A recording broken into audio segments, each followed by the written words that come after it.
أهلا بكم إلى حصادنا المغربي. نقلت وكالة المغرب العربي للأنباء الرسمية نقلا عن منظمي مسيرة الدار البيضاء قولهم أن عدد المشاركين فيها بلغ 3 ملايين مواطن. ودعت أحزاب مغربية إلى المسيرة للتنديد بما قالت إنها حملة مغرضة يقودها الحزب الشعبي الإسباني والصحافة الإسبانية ضد المصالح العليا للمغرب.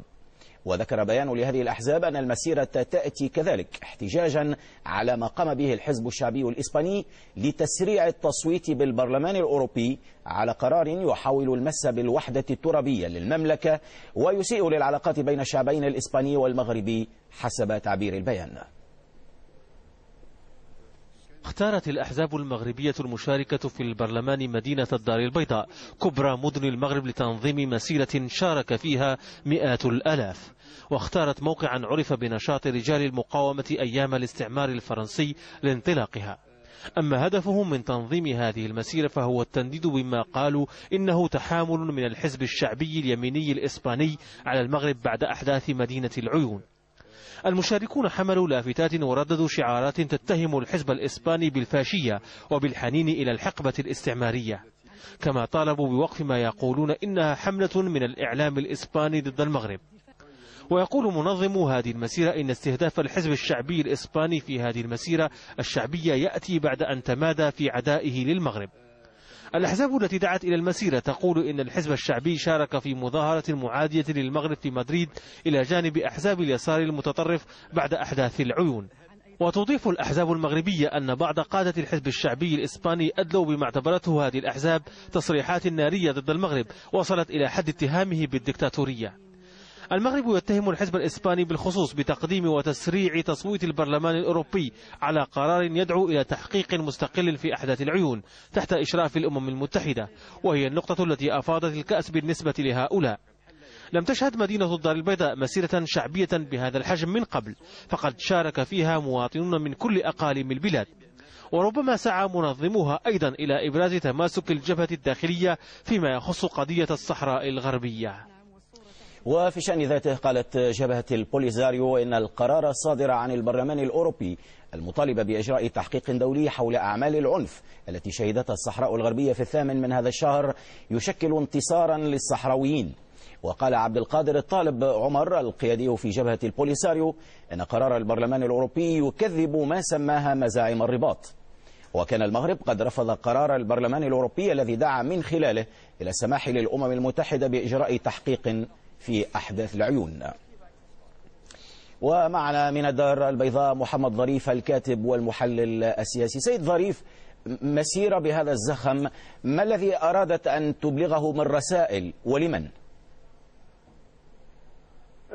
رسالة واضحة، وأن المغاربة مجمعون حول الوحدة الترابية للمغرب ويرفضون المساس بمقدساتهم.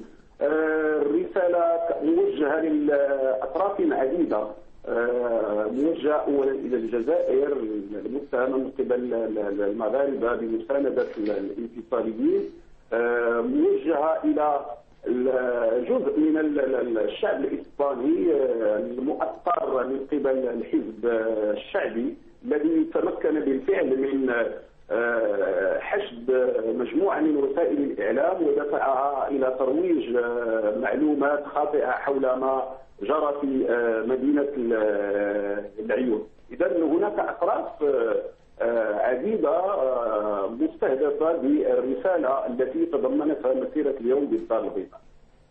يعني سيد ظريف، هذه الشيطنة أو محاولة الشيطنة للحزب الشعبي الإسباني، هل هي مؤشر على تدهور أو سوء العلاقات المغربية الإسبانية في هذه المرحلة؟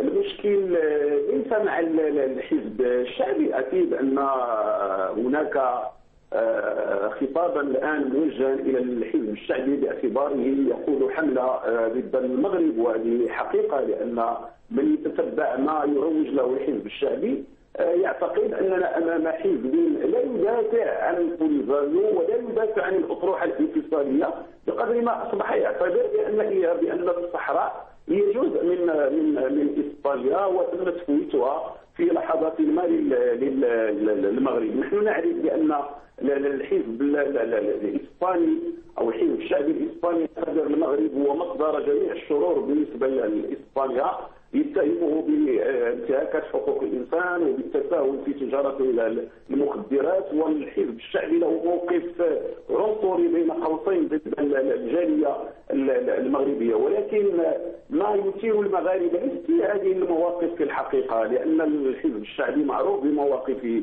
ولكن الذي يثير المغاربه هو ان الحزب الشعبي يوظف قضايا مغربيه نعم خدمه اهداف انتخابيه صرفه، لان كل الانتقادات الان التي يوجهها الحزب الشعبي المغربي هي في الاصل موجهه في صراع انتخابي.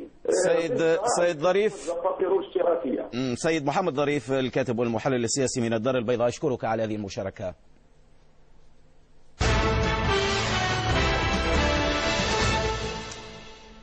دعا الرئيس الموريتاني محمد ولد عبد العزيز أحزاب المعارضة